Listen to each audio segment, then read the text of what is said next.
Here with more is Texas Senator Ted Cruz is with us. Senator, we go from court packing to leaking, possible drafts of a decision, now to doxing the homes of Supreme Court justices, only in an effort to harass, intimidate these justices. I'm not sure how they're going to be able to move back to their neighborhood and move back home now that this effort is going full force. What shocks me even more than anything, though, is that Joe Biden is basically put a seal of approval on it and saying, well, people are free to protest anywhere they want. I would think that he'd be a little more prudent and understand the danger of people showing up at the homes of elected officials or judges or anybody that works in government for that matter. Well, Sean, you're exactly right. What we're seeing, these images are the latest manifestation of just how extreme, just how radical the Democratic Party is getting. This Democratic Party today, Joe Biden has handed the agenda over to the socialists, and not just the socialists. This is now the Marxists. This is now the communists. Today's Democrat Party believes in violence. They believe in mob rule. They believe in intimidation. Just like Marxists and communists, they're willing to burn our institutions to the ground to get what they want. This leak from the court is fundamentally destructive to the Supreme Court of the United States, to the rule of law, and to our Constitution. And none of these Democrats care. Joe Biden won't condemn it. The White House won't condemn the leak. Instead, they sit back and say, oh, isn't that interesting? You're just passionate, as Nancy Pelosi says, as Jen Psaki said. Listen, these thugs have no business at the private homes of any government officials, these Supreme Court justices or anyone else. These thugs who dox the justices should be embarrassed and ashamed. And by the way, these are the same thugs that are firebombing pro-life outlets. These are the same thugs that are going into churches, disturbing churches. They hate faith. They hate God. They hate the Catholic Church. And it is disgusting to see Joe Biden and the entirety of the Democratic Party turn a blind eye. What we're seeing, Sean, is a replay of 2020, a replay of the Black Lives Matter and the Antifa riots. And in this instance, once again, they're putting politics above everything else, including people's lives.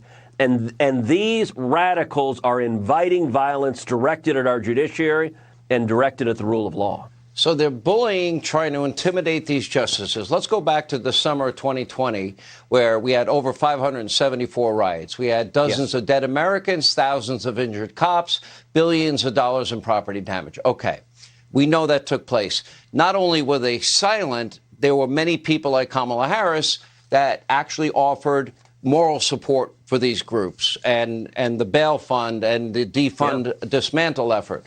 Then January 6th happens. Donald Trump says many of you will peacefully, patriotically march to the Capitol so your voices will be heard. That's the one riot that they only want to focus on. Now, they're okay with sending and or allowing or approving of people going to the homes and doxing the homes of these justices.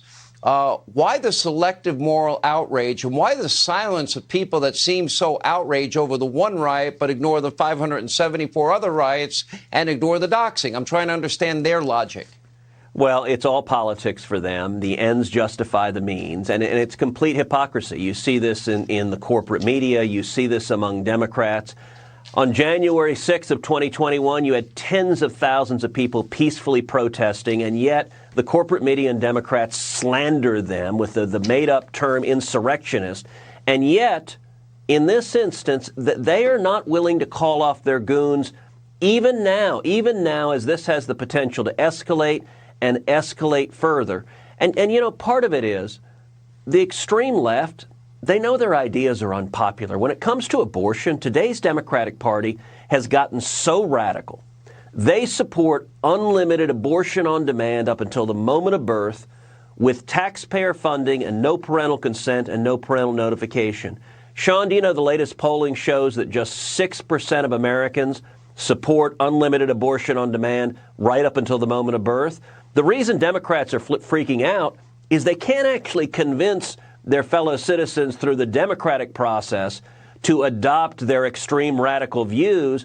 So instead, they want to use brute force. And in this instance, they want to use violence. Listen, if these guys want to protest, great. Go to the public square. Go to the mall. Go in front of the Supreme Court. There have been protesters in front of the Supreme Court from the time it was built. All of that is legitimate, but they're not looking for peaceful speech. They're looking for threats. They're looking for intimidations. They're looking for targeting the kids of the justices, and that is grotesque. Just this week we saw the Washington Post do this glowing hagiography of this one protester, this woman who was protesting her neighbor, Brett Kavanaugh. I mean, it is shameful, and this is where today's Democrat Party is. You know what it is also? They are afraid of November because they know the voters are going to throw them out on their rear ends. There are states right now, and this is a big lie, the big myth, that if Roe's overturned, that abortion will become illegal in America. No, it will not. So the states will decide, because Roe is bad law. From my perspective, you're the law student, one of Alan Dershowitz's best, in his own words. And basically what they did in the case of Roe is they granted a right not granted in the Constitution. And so that would, I would argue, trigger the 10th Amendment. And then rather than go forward and give that right to individuals, they basically send it back to the states. New York, California, New Jersey, there are a whole bunch of states that allow abortion up until, the hour before birth, for crying out loud. That will still continue in some states, won't it? So abortion is not going anywhere. Yeah, no, that's right. And if you look at our nation's history, for the first 185 years of our nation's history, abortion was decided by elected legislatures, primarily at the state level. And listen, we all recognize that abortion is an issue that is deeply emotional, it's personal. People feel very strongly and have sharply divided views.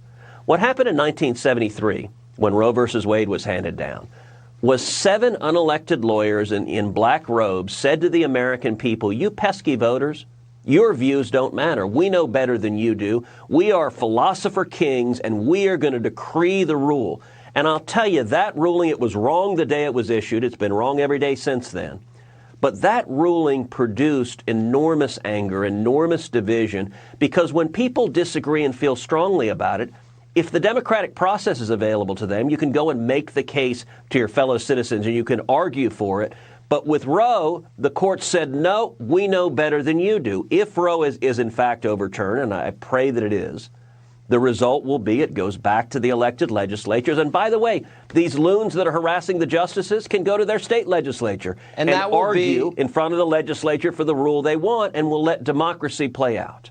In other words, there was no right to there was no right enumerated in the Constitution, and therefore it should constitutionally be in the state's hands.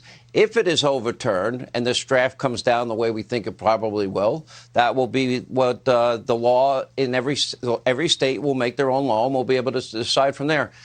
Senator, good to see you. We'll watch very closely. Very dangerous time, I think, for the institution and for judges all across the country, not just the Supreme Court. When we come back.